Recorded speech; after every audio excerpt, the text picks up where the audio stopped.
Hello and welcome to Worlds Cooldown presented by State Farm, your one-stop wrap-up for all things Worlds. We are into the knockout stages and one quarterfinal is already behind us in dominant 3-0 fashion. I'm Dash, joined by Valdez, Spawn, and Kobe to break down the happenings of the day. Valdez, I'm coming straight to you because Damwon Gaming, a dominant victory, very reminiscent of a recent series over there in the LCKs, as some might recall.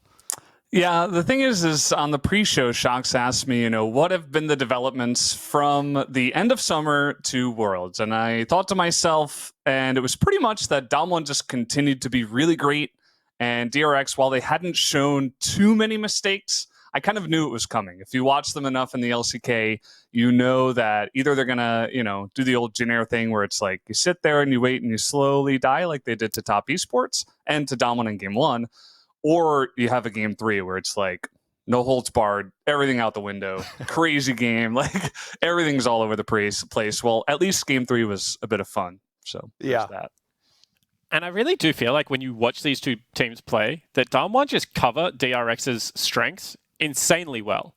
And they have similar objectives on the map. So when you cover someone's strengths, but then have different strengths of your own and different members that can perform and pop off in the way that, you have a look at people like Showmaker or Nuguri, it really does just make you nervous for how the series is going to play out, because you have to play at such an elite level as DRX across the board to be able to take down this down one lineup, and to be able to do that in a best of 5, well, that seems like an ask too big at the moment.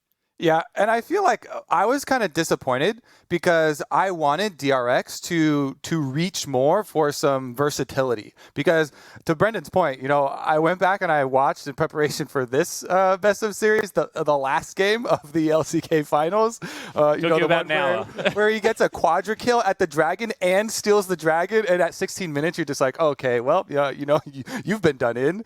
I wanted DRX to really try and push it harder, go for level 1s. In the group stage, we saw them have games where they were trying to actually set up Pyosik really early on. They have had Pantheon support going to deep ward for him, get him Nidalee so they can try and counter jungle and start some sort of game plan. But if you play versus Damwon and you try to play the slow one, setting up for these objectives, Nuguri back on Ornn multiple games in a row, they're fine with that, and they'll just slap you down. And you got to wonder, Valdez, because I love that you called the shots there in referencing the finals and the two types of games we could see. Games like this, Game 1, where it's slow bleed, and games that go off the rails quickly. We got them both in this one. Yeah, we did. This first game, I wasn't sure what to expect, right? They had this big fight around the Rift Herald that LS very nicely pointed out. It didn't exactly have to happen, but it was pretty interesting. And then we had this nice play from Keria, actually, where he is really doing a great job in this first game of just mirroring everywhere that Beryl goes. And he just had an excellent job of doing that. Unfortunately, it wasn't enough because, although he was in the right place, he wasn't really able to pop off on the same amount that Beryl was later on in the game. And, a nice assist, but Damwon just a little bit too clean in this game.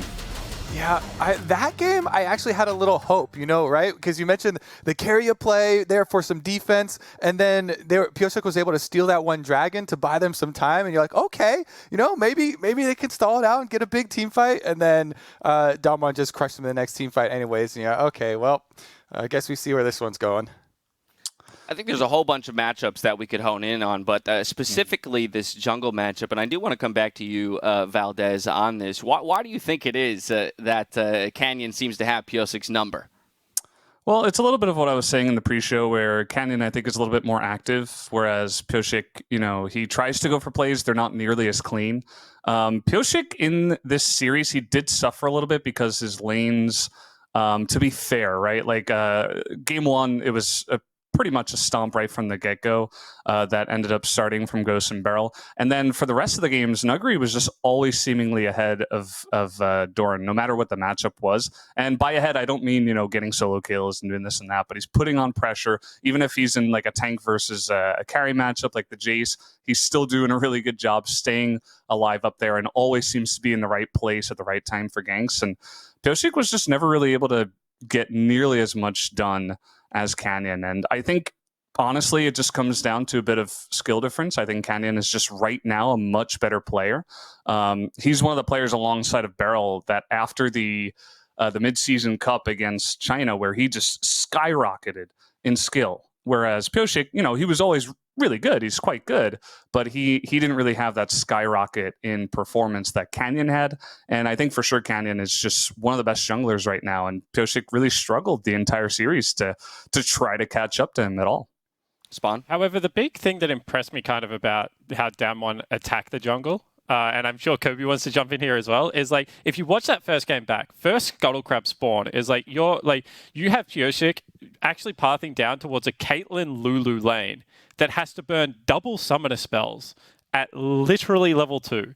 Like, that means your Scuttle Crab bottom side's gone. Then you path back top. It should be his double Scuttle Crab game, while the Ornn cheats off top lane and helps out, Canyon again, and Nuguri just willing to sacrifice himself to be able to get it ahead. Actually, it was a Cannon, not an Ornn, but this is just really great jungling as a team for the overall down one lineup, and I feel like it bleeds into their neutral objective as well. Like, they're able to actually play for river control early. Like, they're willing to push unorthodox lane. They'll go through bottom lane often to approach dragons. We saw in this game, actually, they approached Herald through a top lane push, and then were able to collapse down from both blue buff and top side, and it just creates such unique angles and different looks that, probably you're not used to seeing out of other elite teams. I wonder what that number would be if we add Scuttle Crab to the graphic just below us. But Kobe, do you want to hop in here on the Jungle Point neutral objectives? Yeah, I mean, I just wanted to call back to the very beginning of the day, where DRX fans still had hope. And Brendan did a good job of setting up the jungle matchup.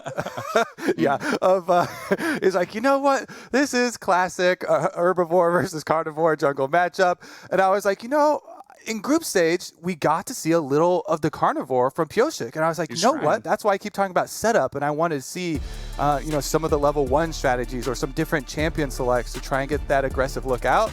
But Canyon just made a full herbivore out of him this time around. And it wasn't just Canyon. As Spawn is mentioning, one of the things Canyon does so well is playing off of the lanes that earn those advantages for him, and then it makes it look really devastating. Yeah, coming back to one of your original points there, Valdez, this is a gold graph that understanding team comps can play into, who would have the advantage at a certain point. But if we're near even beyond that 25-minute mark in a matchup between Damwon and DRX, the game is almost always certainly going to Damwon at that point. Yeah, I mean, just, Ellis did a pretty good job of noting some of the scaling that DRX had in their comp, right? The Orianna and the Caitlyn, and some support there alongside of it. But at the end of the day, Damwon just straight up outplayed them. Like, it was like this slow suffocating effect, like we used to see out of old SKT, where it's like they would get ahead and they would never let go of a lead. And it doesn't really matter what happens. Damwon is kind of like the same in that feeling, especially in some of those games where even if it looks close, it doesn't feel close because Damwon is just so good. It made me think of playing games when I was younger versus my little brother. And I got to beat Damwon, and he was always DRX. And I was like, there's nothing that you can do in any of the games that we play, and you know it. Yeah. Oh, Lord. Yeah. Okay, that's bringing me back to my games against my brother as well. It was probably shorter lived for me, though, my dominance over my brother. Today's State Farm Assist of the Day, though, it's going to go to DRX's, or not DRX, it's going to go to DRX's carrier, rather, for his defensive Doran in the top lane dive. And Valdez, through the highlights, you called it out, but now let's hone in on it a little bit more. Yeah, basically, we always expect Beryl to be ahead of the play. He is the biggest roaming support, and I know we've got Lumao in the tournament, but man, Beryl has really stepped it up in that facet. But Keria, this was not even the first time. He is here right at the right moment, gets there to make sure Doran does not die, and also gets the wild growth with the double knockup, keeps them under the turret, even baits Beryl in for a little bit extra there. And it's at that moment where you're like, maybe Keria's done his study. He's following Beryl around the map. He could turn the tides here. And then even after that play, it's like, wait, but Damwon are still ahead by like 1,500 gold, and Canyon is in Pyosik's jungle again, and they're like pressuring the bottom turret for some, it's always like they're just seemingly one step ahead at all times. But still, good play from Keria, at least. Yeah, but you really hit it on the head, because what actually happened in that play is I think that's a great play from Carrier, right? He matches a roam. But for some reason, you saw like the deft ultimate come onto screen. Like, why the heck is Deft top lane as well? Like, what's he doing up there? Like, why are they committing so many resources like to actually shutting down this roam when the Jin's just sitting bottom lane, as Valdez said, whacking the turret and like gaining priority, costing 6 creeps, moving up river, being able to pressure mid lane at the same time. Like, I do feel like that's a great reactionary play, and you know, a lot of cis sometimes are that way. But I just want to applaud like kind of how proactive Beryl and Canyon are together on the map. They really do push the pace of the game in Damwon's favor a lot. In some ways, though, Spawn, that feels indicative of what DRX felt needed to happen in order to win or take a game in this series, right? That it was going to have to come from players like their jungler and their support playing the map, as opposed to the solo laners who, on the side of Damwon, are just dunking left and right on people. Yeah, I mean, I don't want to carry Kobe's analogy to the extreme, right? But this kind of does feel like that because, like, you model your game on someone, and it looks like to a certain extent, DRX has modeled their new facet of the game on how Damwon play the game. So they're playing a similar style of League of Legends, and, you know, that is actually the scariest thing because if you play someone in a sport or in League of Legends the same way, but they're better than you, it actually lowers your chance of winning. Whereas, you know, if this is a team with crazy solo laners, which it is in Damwon, and you just play purely around bottom lane and bottom lane dives, and, you know, sacking prio on the top side and allowing your top laner to get dove, maybe that 1 in 3 games, you're actually going to be able to create an upset. And I think that is why these games do look so one-sided. Because as you said, the gold graph is completely even, but then you look, it's 4 dragons, it's 2 Rift Heralds, and it's a big advantage in the jungle, and Damwon has just run away with another. Valdez, then Kobe? Yeah, and just to go upon that mirroring styles point, you know, like playing like your older brother, if you will, really the difference came again after the midseason when they got stomped by China. But Damwon was always the one team in the LCK that seemed, well, Damwon and DRX were the 2 teams actually that were willing to play a very aggressive style, a little bit of solo queue-esque, like all over the map, going for dives and crazy stuff, whereas T1 and Gen G were more of the safe old style, you know, the traditional Korean style.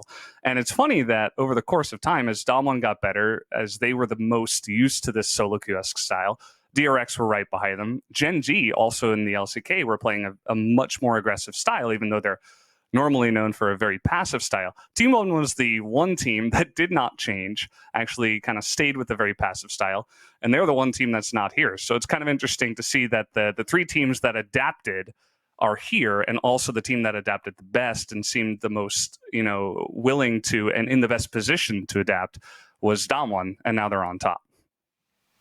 Kobe?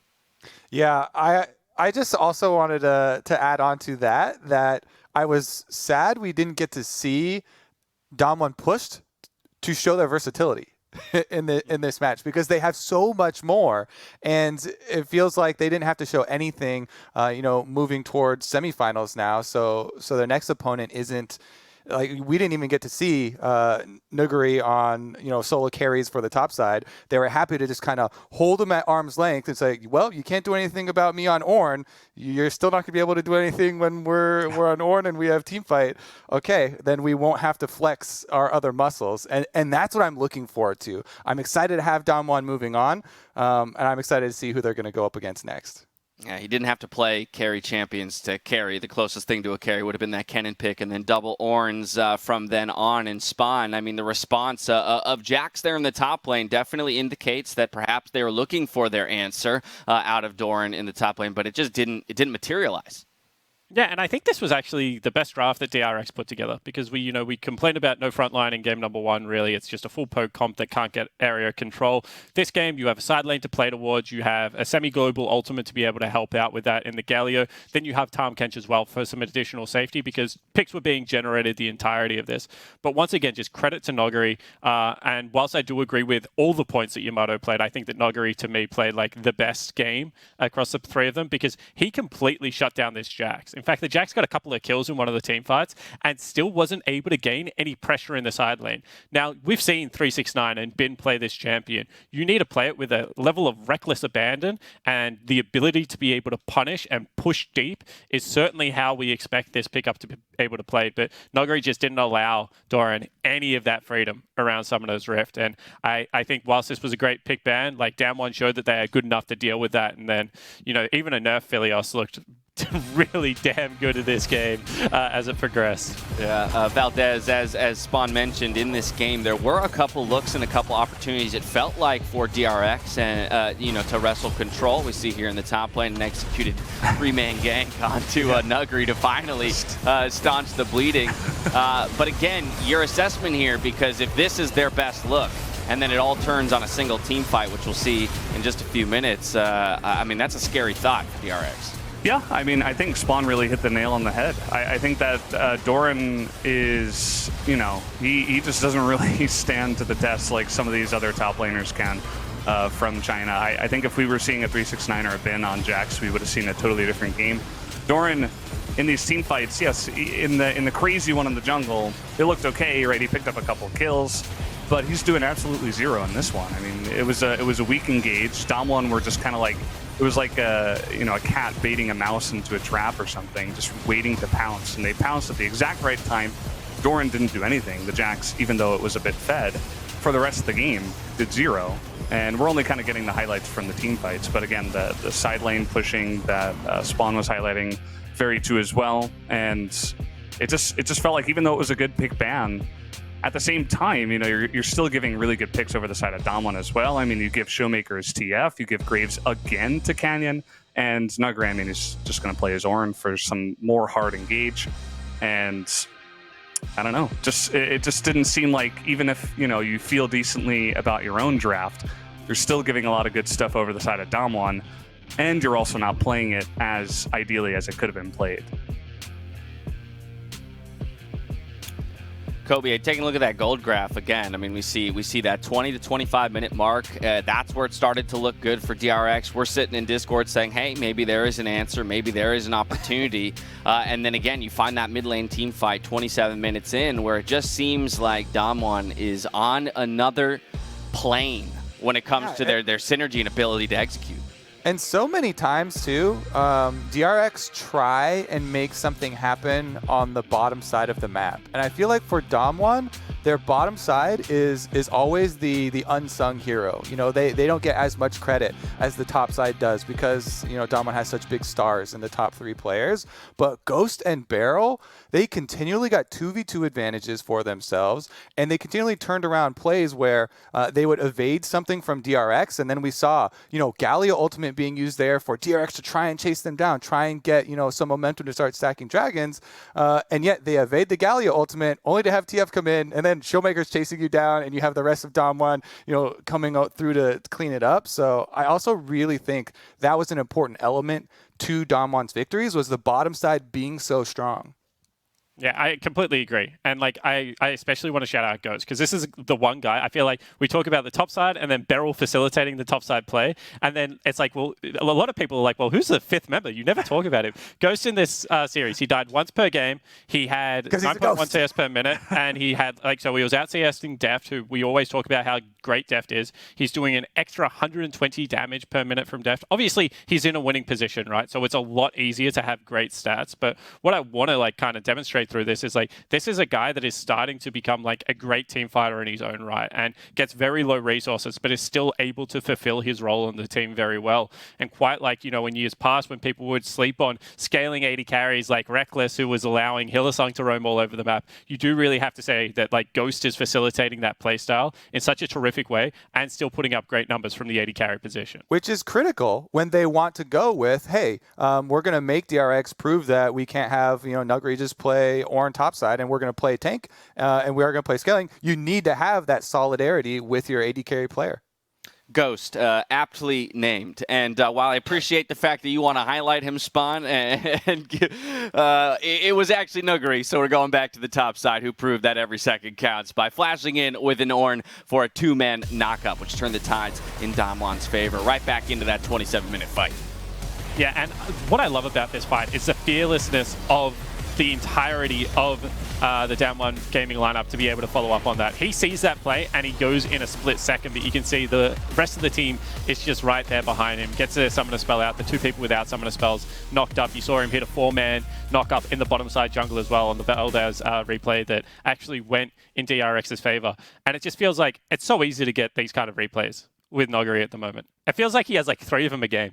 Like the guy just sees things in team fights and is so like, it's because he plays tank so aggressively and is like so far ahead of the rest of his team that he puts you in uncompromising positions where if you make that mistake, he is going to punish and capitalize. And my God, he is a very good team fighting top laner. Like say what you used to about his old Klepto, like lane kingdom style, forward percentage, all the stats we used to throw at you. This guy is just now a beast in the 5v5. And he can do the solo carry as well. We haven't seen much of that, as I think Das was saying earlier, or Kobe maybe. But yeah, I mean, he's just a beast. He's crazy. And one thing I wanted to add, as you were talking about the team fighting, they just seem like one unit, right? And this is interesting that they do this against DRX and CV Max, because CV Max was always the guy with Griffin who was like, I want to have nobody talking. Everybody's just gotta feel it and work together as a team. Well, now it feels like Damwon have achieved that, and they do talk a little bit in the team fights, just for that little note, but it does feel like they are one when you watch them team fight, and they love those like skirmishy team fights, right? They wait for the exact right moment. Everybody seems to be on the same page together. They all jump in together at the same time, and they look for those tiny little like solo queue limit testing plays, but actually it's just really clean when it is Damwon. So it's just really awesome team fighting every single time from them. And you'll get a ton of more highlights like that. And we're going to head to a break in just a moment. Valdez, I want to give you one more opportunity to speak on Damwon with this 3-0 victory. Most people are picking them for a finals appearance on their side of the bracket. Does this change your level of confidence in them? Has anything, are you feeling the same thing? Are you feeling like they've shown anything? Kobe says they weren't pushed. Yeah, I mean, this was this is just another summer final where over at the LCK we were like, oh, well, it was really exciting because we saw just how strong Damwon are. This one is like just another one on top of what we already know, right? I think we're not really going to see Damwon tested until the final. Is it going to be Top Esports? I think that's the ideal final. I think Top Esports is a team that can push them to that level. And until then, I don't think we're going to see them push to a full best of 5 where they actually get tested. And for now, we're just going to keep calling them immortal until someone makes them bleed. Yeah, I like that this was just checking on the LCK final. It was a 3-0, right? Right. Oh, yeah, definitely 3-0. Okay, yep. No problem. Just checking here one more time. Just flip that coin one more time. Nope, still heads. Okay, great.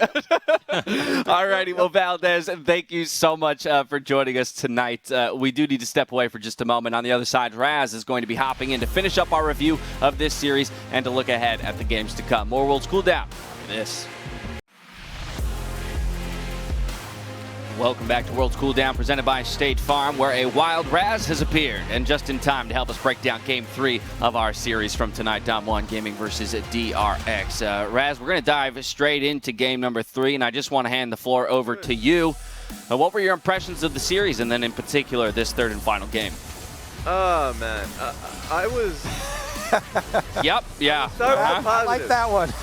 I will start with the positives. The positives were that DRX was always fighting, as in like they were always contesting for objectives, even at times for objectives that I wasn't too happy with. They could trade, but it felt like they... I'm trying my hardest, my man. But then I'm just going to go straight towards the negatives, which it felt like they were, first of all, they were picking comps that made it difficult for them to ever walk into objectives that Damwon had. Like if you have a Lulu or Kindred as a support jungle, a lot of the times if you just don't have the pressure first, if you're not on objective initially, then you are just going to die on their engage on you. This third game, for me, was something similar, where it's better. You have Graves and Braum, but my biggest issue is that if Damwon is ever on objective, they have millions of tools, the Ashe, the Pantheon, the Ornn even if he ends up rotating, to then start the fight. And I felt like Damwon throughout the entire series have shown that they are incredibly good with the vision that they set and how they can play around Fog of War. So I felt like DRX needed to play differently. Yeah, and I think that kind of to hint at Raz's point, right? They have this like turret comp where you want the Vel'Koz in the center to be able to like stack up. They play range very well.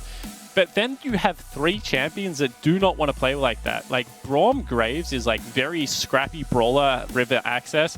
Yeah. Vlad is very flank heavy.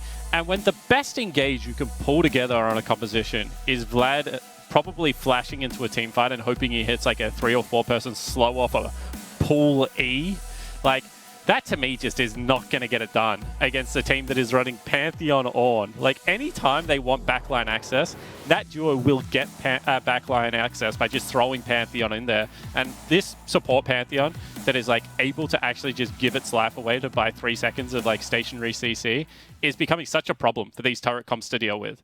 And I feel like that's what we saw in this game. There was that one jungle fight where it looks like it's all going wrong and they're just running into a trap, and then everyone's just there, and the fight turns on a dime again just because of how coordinated Damwon is.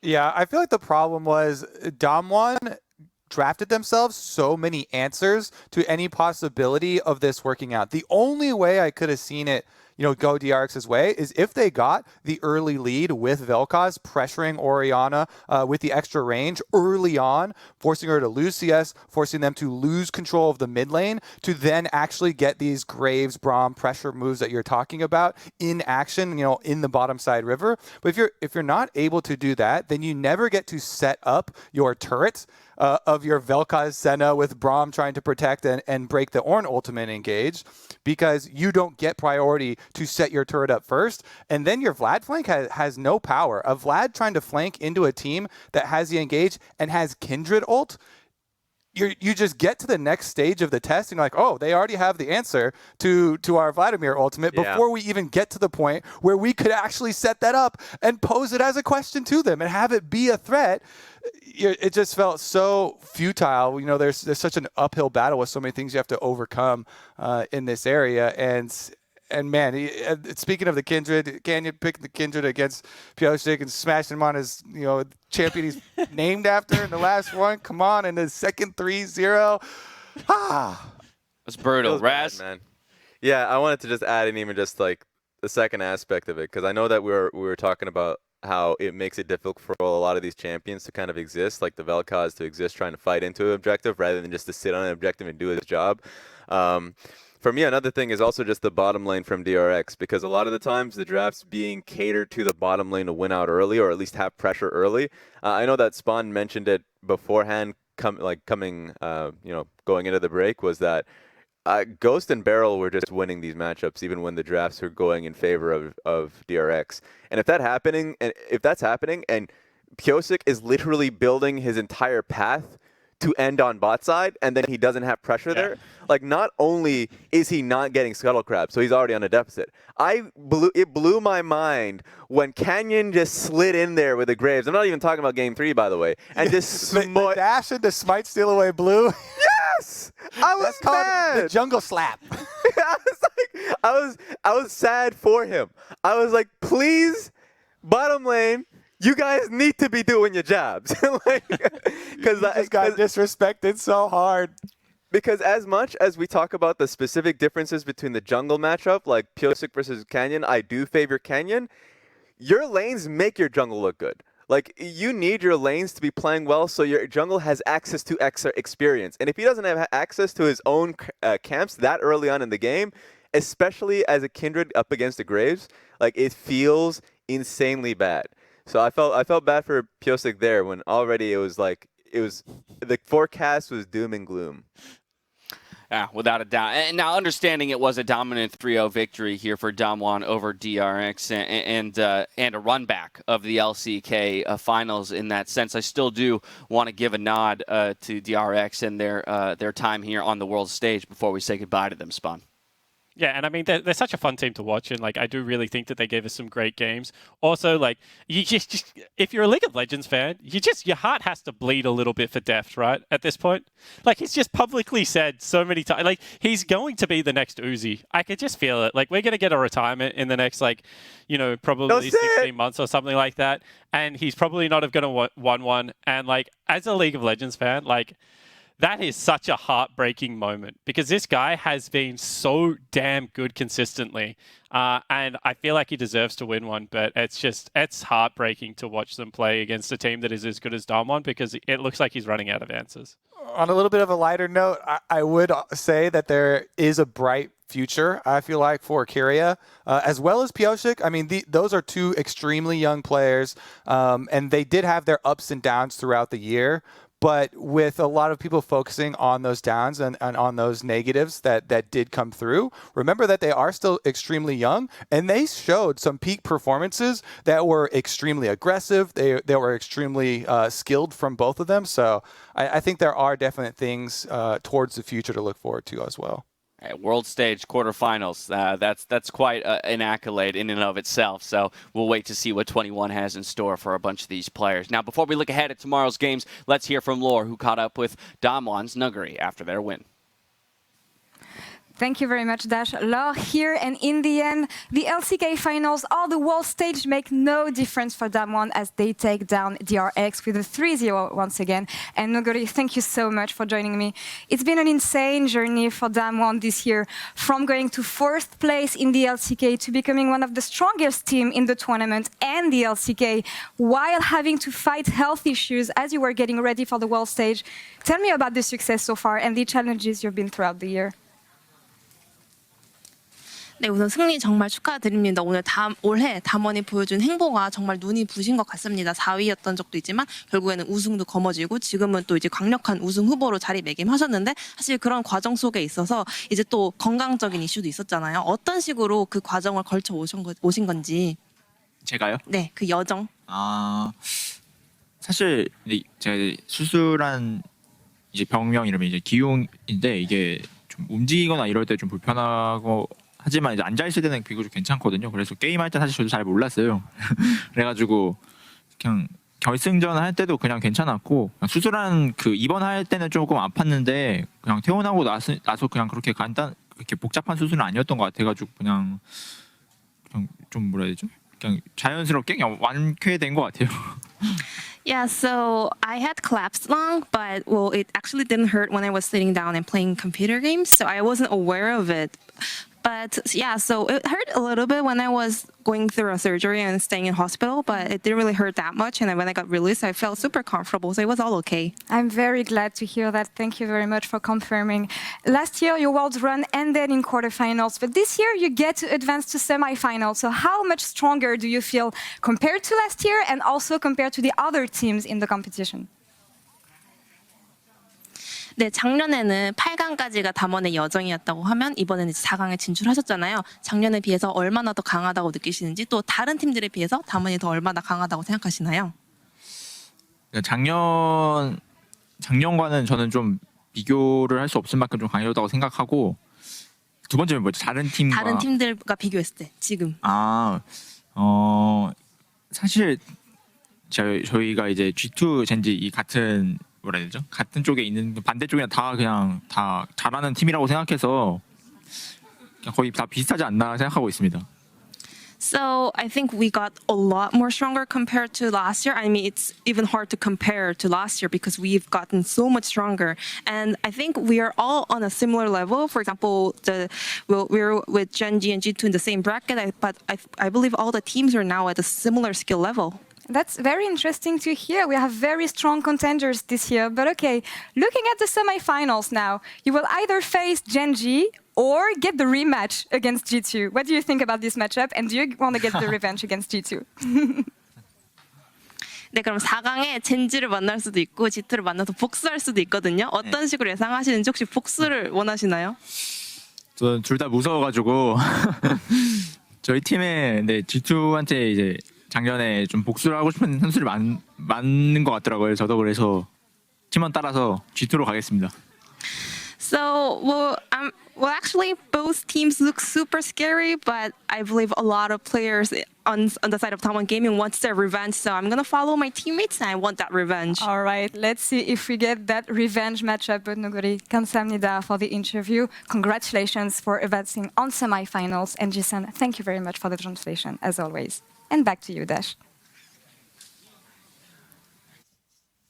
Thank you very much, Laura. Nuguri's got G2 in his sights for that semifinal. Of course, G2's going to have to get through Gen G in order to get it. Yeah, I think that's what almost all League fans are hoping for in this moment. But before we get to that G2 and Gen G matchup, which comes later in the week, we got to get through tomorrow's best of 5. And it's another big one, Suning versus JD Gaming. Again, I will continue to reference Lyric, who said this was the matchup we wanted all year long in the LPL, and we're getting it here on the world stage, Raz.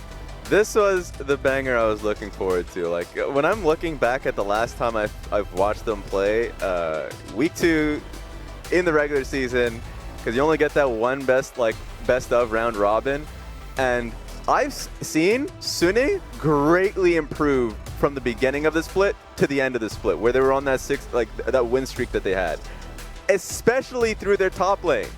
Bin has been a madman. I felt like, sure, he's been really good in the regular season. He fell off a little bit in the playoffs, but he has been running roughshod in Group A. I really want to see Bin versus Zoom. Yeah, and that's the thing, Raz. Like, you can say he's been playing well, but you got to remember that there's kind of the big 2 top laners in the LPL, you know, 369 and Zoom. And historically, that has been the hierarchy. You got to put those 2 guys at the top, and everyone else has kind of been a little bit below them. And I agree with you. I think Bin is such an intelligent and skillful player. He plays on that edge of kind of craziness versus being able to pick up good reward for his skill. I think that he's starting to play well around SOFM as well. He's incorporating in more of those plays. But a little part of me still just think, I think Zoom's still maybe the best top laner in the world, depending on who you talk to. And this is a guy that is not going to be easy to go through. I feel like Zoom chooses his moments super well too, is one of the big things, which goes underappreciated for top laners because it is a solo lane and because everybody looks at the 1v1. Yeah, I love that the replay here showed the GP play, because that's literally what made the name for both Zoom and Bin in International. That GP flank in some way. I do want to make a point of there are a few players in League of Legends that you give green lights to. Their coach just says, what do you want to pick? Just run wild. I have full faith in you. After what we've been seeing from Bin, you give him the card? Yeah, you give him the green light. Alrighty. Lights on. What do you want to pick? Aurelia? All right, we drafted for Aurelia, my man. I think that's something that I want to see, because it gives them a different aspect of their team. That it isn't all about SOFM. You can throw it in towards Bin's hand, and he will give it to you. And I love that you brought it up, Rez, because I was actually going to bring up a similar point, but because I'm in such a negative mood today, it was going to be on the flip side, is you also have to take that freedom off some players, and Kanavi had the freedom to play whatever he wanted during the regular season, and I think he's been a massive disappointment so far at Worlds. He's been running around on things like Silas jungle and stuff. I haven't been impressed so far. He's going up against SOFM. This might be the first series ever where Kanavi is going to be reined in on the side of JD Gaming. I mean, that to me is the matchup where you got to be favoring SOFM in this head-to-head. I was gonna say, Raz, what would make you take a player's green light away? How many ints do they have to have before you sit them down for the talk? After the first 2 ints, you gotta be like, all right, you get two. Two because first one you get 1 game, that's fine. All right, we all have 1 game. Second game, you're like, this is turning consistent, my man. It's a bit much. My only concern is if you pull the reins on the man, guess what? He is literally what's got you here to begin with. That's your identity as a team. That's my concern. I will also say for JDG, while I think the focus is rightfully so on jungle, on top lane, I think Yagao has pleasantly surprised me. He has shown extra versatility here. That Echo counter pick and then playing the side lanes really well with it. I think that's critical to be able to have that, to go into the Syndra, have that threat, but then still show the classic Zoe, still show the TF meta. I think that puts JDG right now in a really good spot, even with so much focus being on the fireworks that should take place topside.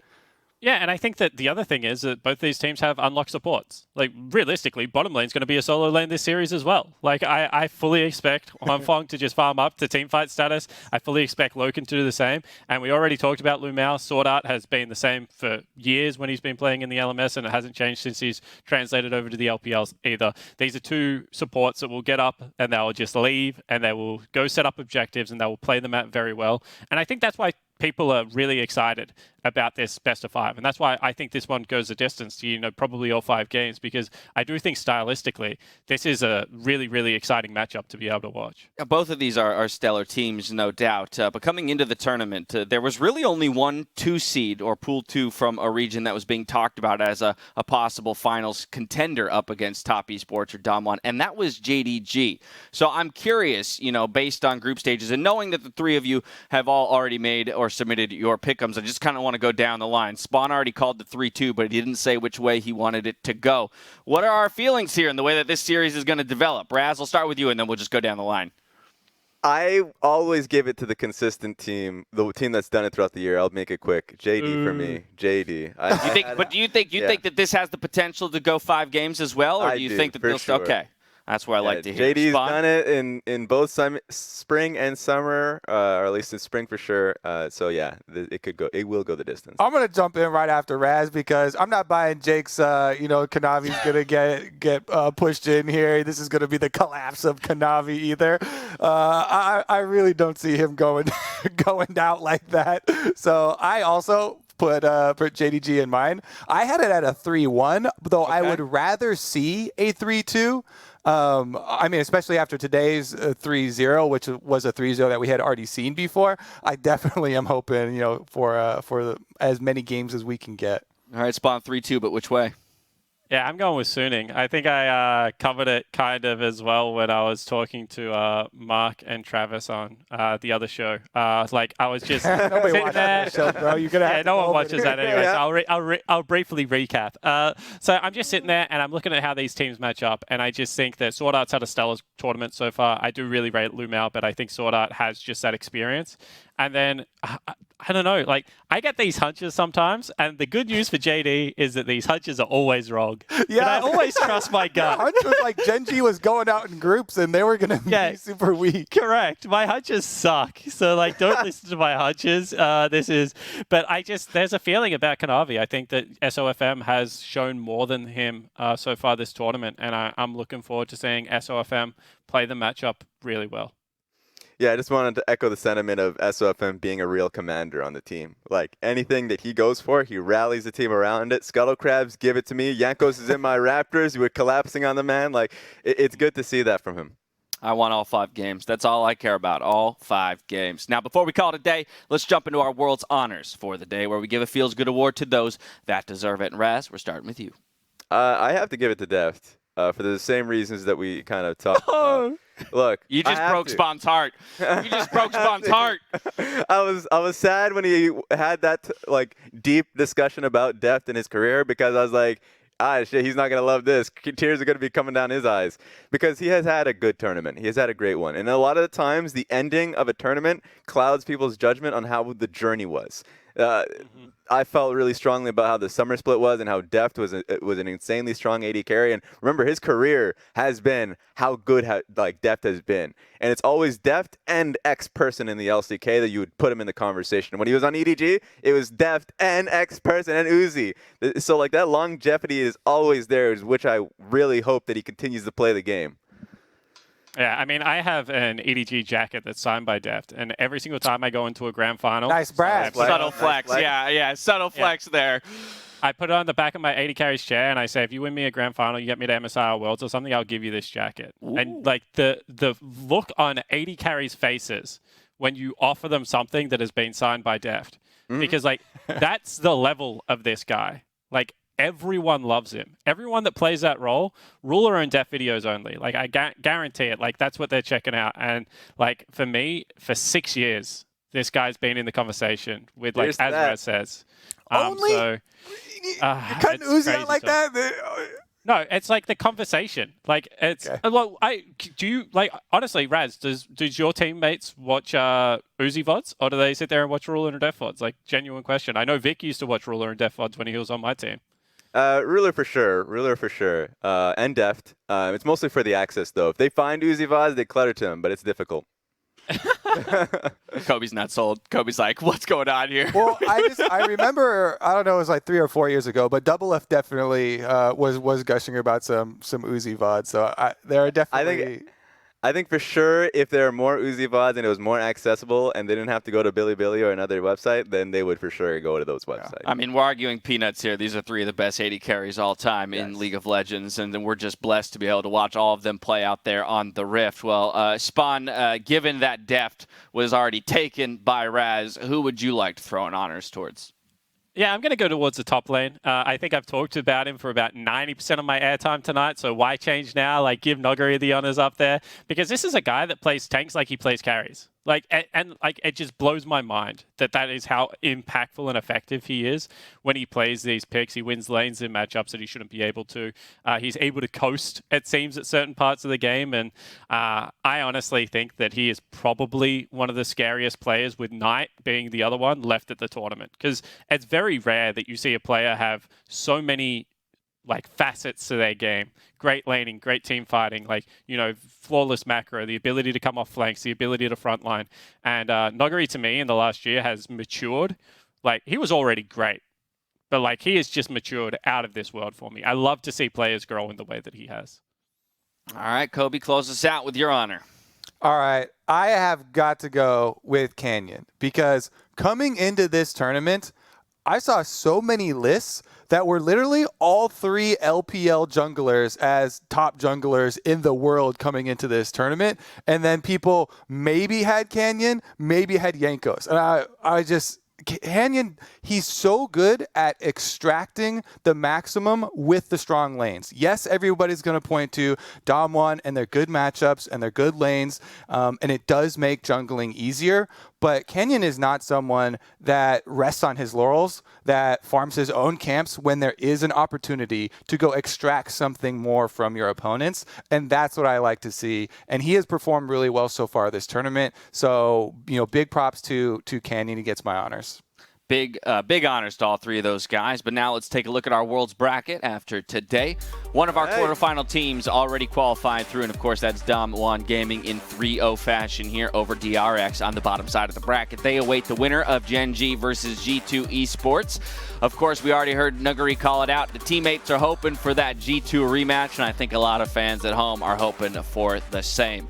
Top side of the bracket, of course, tomorrow is Suning against JD Gaming, the match that we just previewed. I'm happy to report that even on this little desk here, we do have a difference in opinion of how that one will go, and generally that says to me that we are in for a competitive one. And then, of course, the final best of 5 to play out would be Top Esports, one of the tournament favorites, up against Fnatic, who's going to try and do the impossible.